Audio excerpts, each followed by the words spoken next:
começa com um fio solto. É aquela pequena dúvida que você resolve ignorar. Um versículo que, por algum motivo, você decide pular.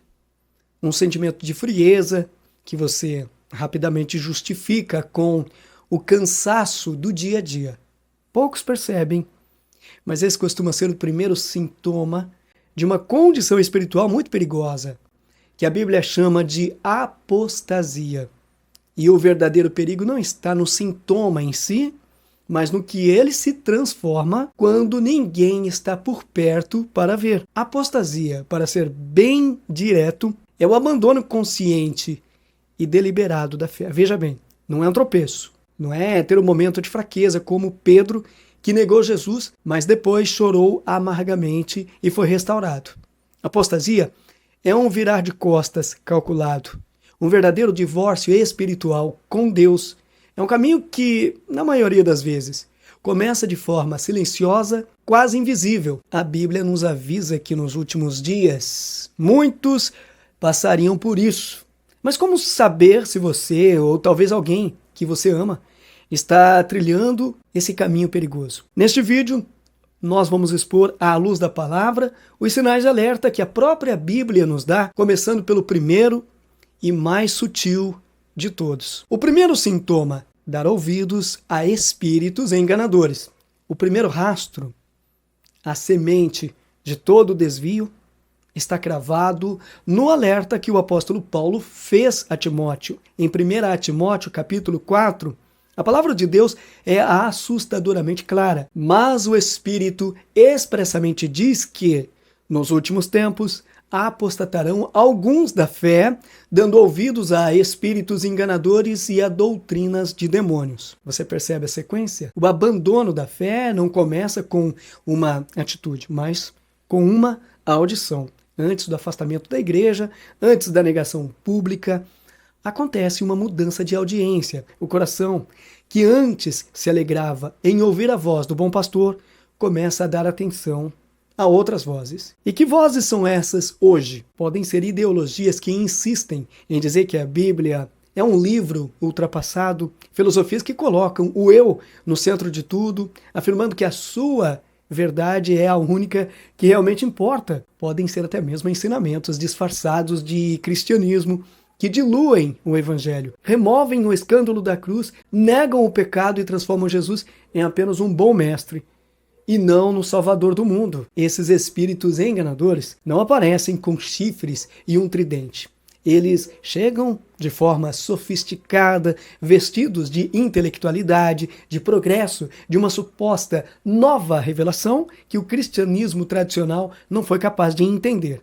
Eles usam a dúvida como uma arma, sussurrando: foi isso mesmo que Deus disse? É exatamente a mesma pergunta que a serpente fez a Eva no jardim, quando a opinião de um influenciador digital passa a ter mais peso que a exposição das escrituras, quando um artigo cético vale mais do que um assim diz o Senhor. Quando a cultura começa a ditar o que é certo e errado, em vez da palavra de Deus, o primeiro sintoma já se manifestou.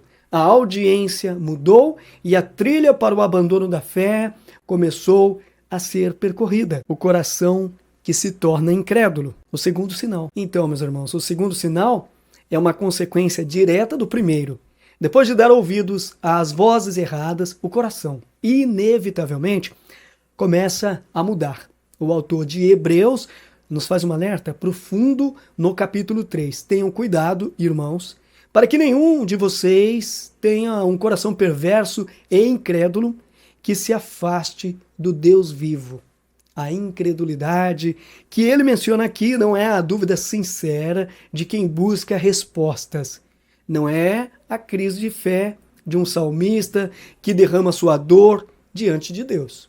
A palavra grega original carrega a ideia de deslealdade, de uma recusa teimosa em confiar, e um coração que escolhe se endurecer. Como isso se parece na prática? A pessoa começa a olhar para as promessas de Deus com cinismo. A oração se torna um monólogo vazio, porque lá no fundo ela já não acredita que alguém realmente ouve. A leitura da Bíblia vira um exercício acadêmico ou é totalmente deixado de lado, pois o coração já não a reconhece como a palavra viva de Deus. O louvor perde o sentido, pois a majestade de Deus deixou de ser uma realidade para aquela alma. Esse coração incrédulo começa a reescrever a própria história com Deus. Bênçãos do passado são vistas como meras coincidências. Livramentos são creditados à sorte. A própria conversão é questionada, talvez, como um engano emocional da juventude.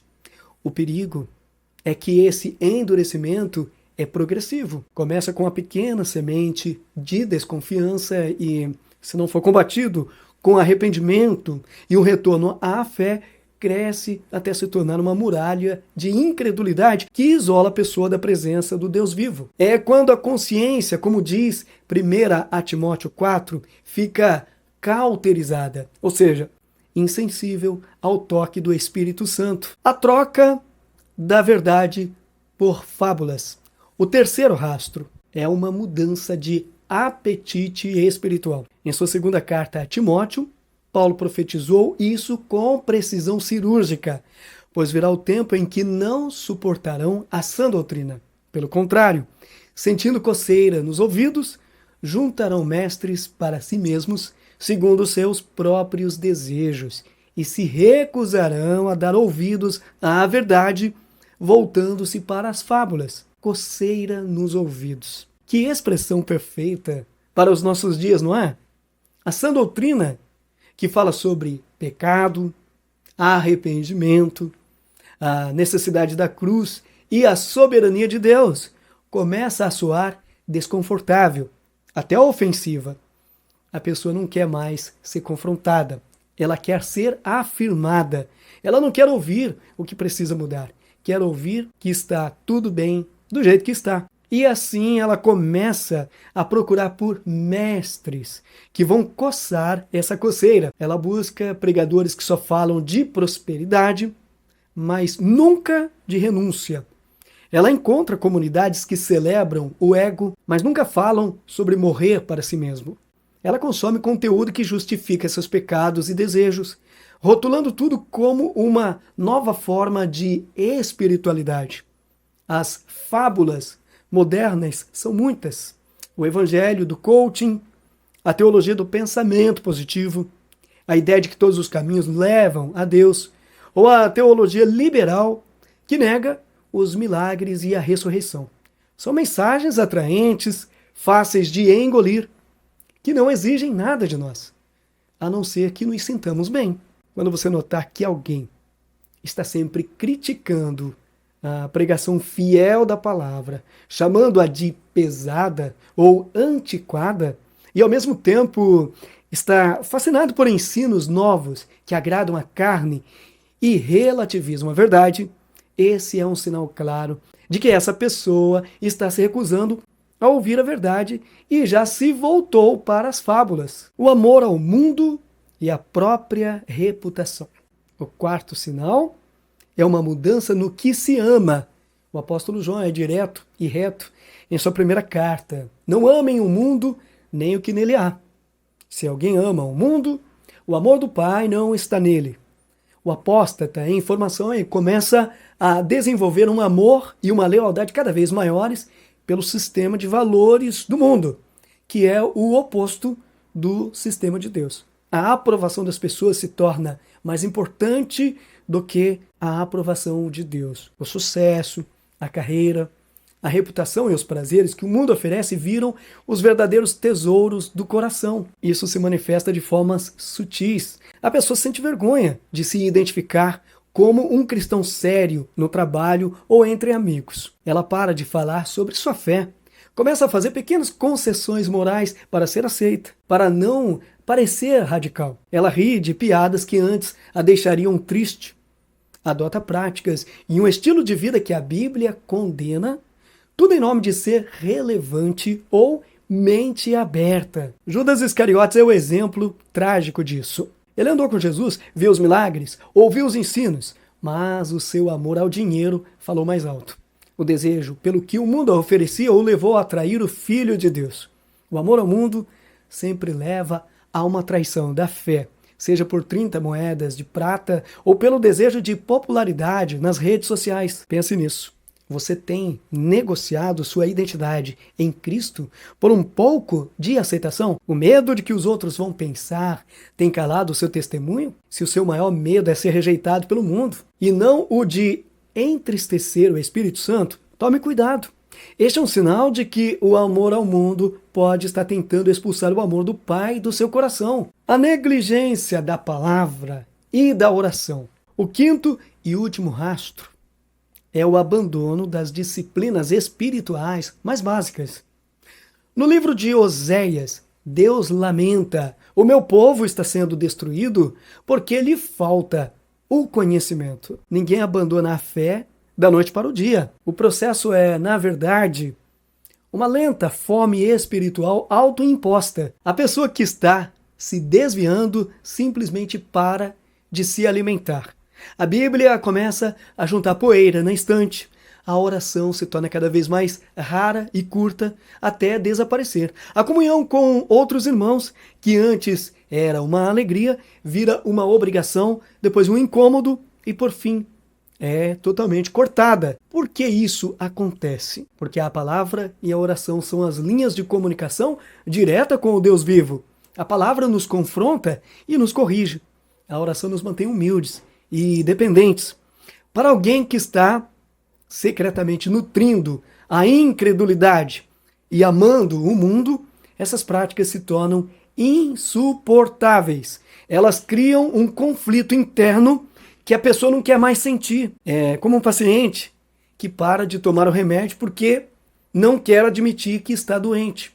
Ao negligenciar os meios que Deus nos deu para nos manter saudáveis, a pessoa fica espiritualmente anêmica, fraca e vulnerável a todo tipo de ataque e engano. A falta de fome e sede pela palavra e pela presença de Deus não é só um sintoma de agenda cheia, é um sinal vital de que o coração está se distanciando da própria fonte da vida. Se ao ouvir isso, você se identificou com alguns desses sinais, minha intenção não é trazer condenação, mas um alerta urgente e cheio de amor. O fato de você se sentir incomodado com isso já é um sinal da misericórdia de Deus te chamando de volta. A grande notícia do Evangelho é que a porta para o arrependimento está sempre aberta. A parábola do filho pródigo não é só uma história bonita, é um retrato do coração de Deus. Ele não está de braços cruzados, esperando para te acusar. Ele está na varanda, olhando a estrada, ansioso pelo seu retorno para te receber com festa e perdão. Mas, na prática, o que fazer? Primeiro, reconheça e confesse. Seja totalmente honesto com Deus. Diga a Ele exatamente onde você está. Confesse sua frieza, suas dúvidas, seu amor pelo mundo. Como diz 1 João 1,9, se confessarmos os nossos pecados, Ele é fiel e justo para nos perdoar os pecados e nos purificar de toda injustiça. Segundo, arrependa-se. Arrependimento não é só se sentir mal. É uma mudança de direção. É decidir, com a força do Espírito Santo, dar as costas para as vozes do engano e se voltar de novo para a verdade. Terceiro, volte à fonte. Abra sua Bíblia, mesmo que pareça difícil no começo. Dobre seus joelhos. Mesmo que não saiba o que dizer, peça a Deus que reavive sua fome e sede por Ele. E por último, não tente fazer isso sozinho. Procure um pastor, um líder maduro ou um irmão de confiança. Compartilhe sua luta. Peça oração e acompanhamento. A comunhão é um dos maiores presentes de Deus para nos guardar no caminho. Se esta mensagem foi importante para você, curta este vídeo para que mais pessoas possam ser alcançadas. E compartilhe com alguém que precisa ouvir sobre a esperança e o caminho de volta que existe em Jesus. Se ainda não é inscrito, inscreva-se no canal para mais conteúdos que edificam a sua fé. Lembre-se, não importa o quão longe aquele fio solto tenha te levado, o pastor de nossas almas é especialista em encontrar ovelhas perdidas e trazê-las de volta para casa. Deus abençoe ricamente sua vida. Muito obrigado por sua valiosa companhia. Até o nosso próximo encontro, se Deus quiser.